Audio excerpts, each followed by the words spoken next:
अऊज़ुबिल्लाहिमिनश्शैतानिर्रजीम बिस्मिल्लाहिर्रहमानिर्रहीम। हकीम मियाँ हसन आपकी खिदमत में हाज़िर है। आज बात करेंगे राशा और लकवा।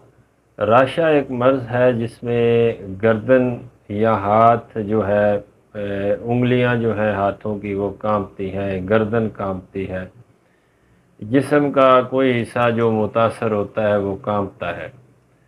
तो लकवा आप सभी जानते हैं कि मुंह का टेढ़ा हो जाना और लकवा होता है, और ये आम तौर पर बालग जो ख़वातीन हज़रात या मर्द औरत होते हैं उनमें होता है, और सर्द मिजाज की चीज़ें कसरत से इस्तेमाल करने की वजह से ये होता है। एक ही नुस्खा आपके साथ मैं शेयर करूंगा, दोनों चीज़ें इंशाल्लाह इसी नुस्खे से ठीक हो जाएंगी।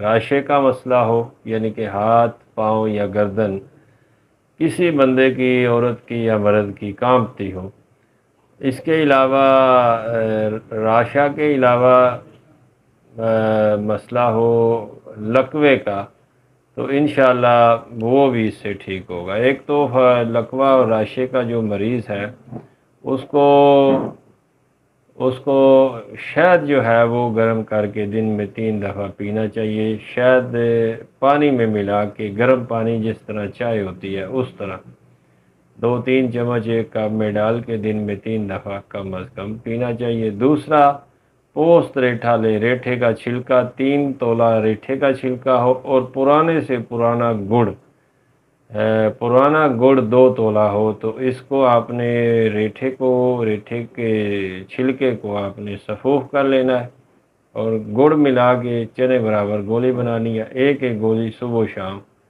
सुबह दोपहर शाम खाना खाने के बाद। बेशक वो जो पानी है इसका शहद वाला गर्म पानी, उसके साथ आप इस्तेमाल करें। एक हफ़्ता 10 दिन इस्तेमाल करेंगे तो इंशाल्लाह राशा भी ठीक हो जाएगा और लकवा भी ठीक हो जाएगा। ग़िज़ाई तौर पर चावल, बड़ा गोश्त, बैंगन, आलू, मटर, तली हुई चीज़ों से थोड़ी परहेज़ करें।